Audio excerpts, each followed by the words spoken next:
Today in Automation, the car company tycoon game, and of course beamng.drive 2, we are going to be making a car from an image that this AI image generator is going to generate. And all we're going to type in is car. That is literally it, to leave every single option possible. So we're going to go to generate right here and see what it can come up with. And this is what we have. Looks pretty interesting, so we're going to enhance this right here. We're just going to go with the first thing this thing gives us, right? And apparently this is what we're going to be making. Quickly, because I thought it was interesting, I decided to upload this image into Google, and Google says that it's a Mercury messenger. And now obviously it's like not an actual Mercury messenger, right? That's just what Google is gonna think it is. I don't think that the AI image generator literally gave me an image of a real car. However, I think this is kind of what it's similar to. And Google also comes with this rather low quality image of the Renault Fluence, which was a concept, and this looks pretty similar too, so I'll probably use these as kind of reference as to what I can make it like. Also, really quickly, here in the AI image generator, we have so many different options for designed things. So in the future, if you guys like it, we can make many more cars using AI, but then using different design features. For example, fantasy. So this is the body we're going to be using for this build, and you know, the second I saw this, I definitely felt like this was the body we should use. The only problem is that it kind of has a bit too small of a wheelbase, and you can't really extend the front and rear end any further out than they already are. However, this was the closest thing, and you know, automation obviously has restrictions, and we're going to try and work with those. The year is probably going to be 2015, something like that. This gonna be a coupe, gonna try and make it remotely similar, right? Gonna try my best.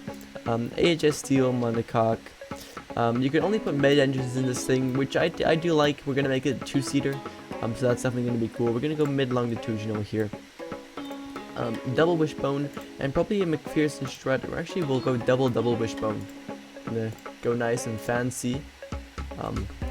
You know, don't need people sitting back there anyways, so why not take up all the space we can, right? So as for the engine, we're gonna go probably a turbo V6. That'd be kind of cool, I think. Gonna give it a really small displacement. Maybe a little bit bigger than that. Maybe like 1.6 liter. I think that'd be good. Let's see. 1.6 liter. Exactly on the dot. You know, that's how I like it. There we go, fully aluminum block. You know, car is small, can't be that heavy then. Otherwise, it's just like the weight distribution's already going to be terrible. You know, we already know. But it says it's a small engine. We really don't need forged stuff, and we can even go for a low friction cast because, you know, with this tiny displacement, you know, we can have we're going to be able to rev to like 12,000 easily. Even go a bit lower on the balancing mass there. I'll sort all that stuff out later. However, we're gonna want to rev quite a bit higher, I think. Let's put it at 8,000 for right now, because we're gonna have a turbo, so that's obviously gonna limit revs. Twin turbo, probably smart boost, sure. We don't want that much boost. I mean, I'll go through and fine tune this later, but I think 0.65 bars should be enough. As I said, I'll do that later. Injection, direct injection, twin. Yeah, that seems good. Performance high. Ooh, that looks nice. I like that. Okay. Very nice. Just gonna run that on premium, I think. Maybe put down the fuel map a little bit. Don't need too much power coming out of this thing, and you know, we kind of want to watch fuel economy because reasons, right? Turbo mid headers and obviously a dual exhaust here. We'll go high flow 3-way straight through reverse flow, I think, for the sounds, unutilized octane, stuff like that. So that's what it's looking like right now. Let's go ahead and tune this. Finished tuning the engine, we have around 240 newton meters of torque and 220 horsepower, which I quite like that. I think that's some pretty nice numbers that we have right there. You know, not a whole lot, but we do have quite a bit of torque, which is definitely going to get us going in this thing. You know, so that's going to be cool for sure. So rear wheel drive, probably, right? We don't need all wheel drive with the amount of power that we have. Want to keep this not too expensive, right? Kind of realistic. I will go dual clutch 6-speed. That seems kind of cool. What's the top speed looking like? Geared for 320. It's pretty good. Let's put the spacing. Ooh, we can even put the spacing up. That way it'll feel like it has a lot of power at low gears, even though it doesn't actually. So we're basically going to be selling a fake car. Geared limited slip differential, going to go radials, probably just yeah, sports compound, right? That makes sense. So I know this body, I've used it quite a few times before, and like other variants of this body, because I really like this body.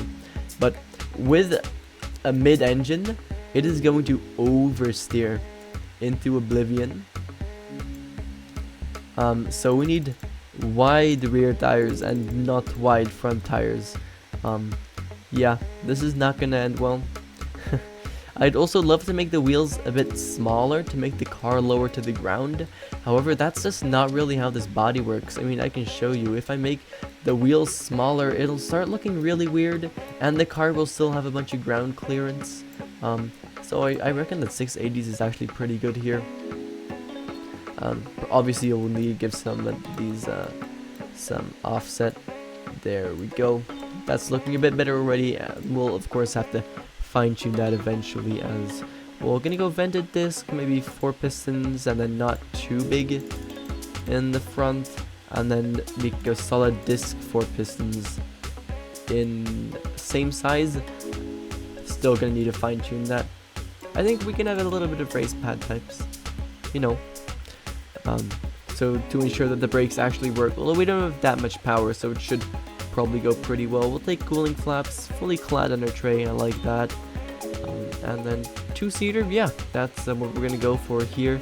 As for the interior, we could just go for a standard interior and then standard infotainment. I mean, it's a small car. It doesn't, like, in the picture, it's not really a small car, you know, that we're trying to literally recreate here. But this was the best matching body. It would have been great if there would have been, you know, a body with just 20 more centimeters of wheelbase. That would have been great, but you know, this is what we have, so it's what we're gonna work with. Variable hydraulic steering, ESC, no launch control, basic 10s safety. As I said, don't want to make it too heavy. Right, we'll go now. We can go active sport. You know what? Let's go active sport. Semi-active and passive sway bars. And what are we looking at here? We are still oversteering, even though we've got so much offset. I mean, like, small comparison here.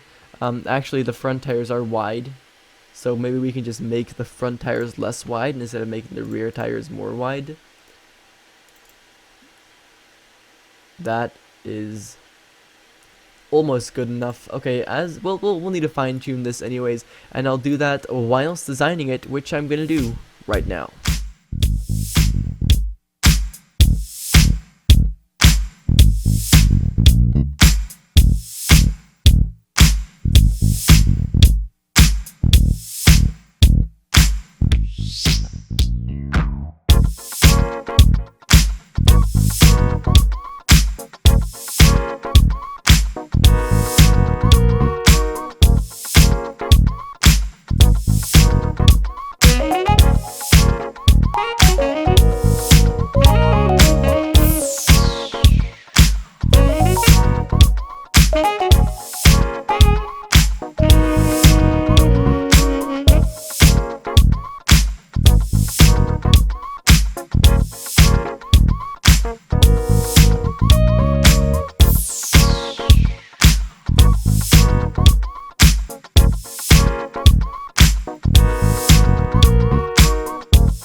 God, here it is. I'll try to put a side-by-side comparison of the two images on screen, like right now. And you know, I realized that kind of a little bit late that these two bodies are actually, you know, more different than I thought they would be. Mainly that this one is higher off the ground. With that, the front end here is also a lot taller. We have a lot more space on the front end. You know, it doesn't go curve downwards as much, and this body also has less morphing options than I thought it might have. Anyways, this is what we are left with. The design, it's okay. I think we can survive. I put in seats and a dashboard and even a steering wheel to compensate for some of the things around here. Oh well. As you can see, though, we got the daytime running lights on right now. Here you have the headlights and your indicators as well. Then we got the indicators in the rear here. We got the reverse lights, the tail lights, which is also on the slight bit of a wing there, and the brake lights. I don't think that the image really had a wing, but I kind of had to add something. And I'm done talking about the design of this thing. That's why I would definitely want to do this again and see what we get next time. So hit the like and subscribe button, obviously, if you want to see that as well. Please, thank you very much. And it's just time to take this thing to BeamNG, really. Here we are in beamng.drive, and we've got the car here. As you can see, also in BeamNG, this thing looks to be incredibly high off of the ground because of the big wheels. It's just kind of weird thing with this body, and I tried smaller wheels, but it really just looks weird, and the handling just absolutely dies. Anyways, if you'll remember how much horsepower it has, which I believe is like 220, 202, something like that, definitely not a lot, but this thing is incredibly fast. It absolutely pulls this bolt a lot more than you'd expect it to, for sure.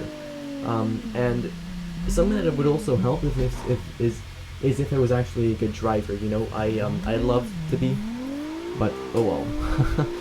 Anyways, something that also makes up for the fact that the design is kind of goofy is obviously my driving skills.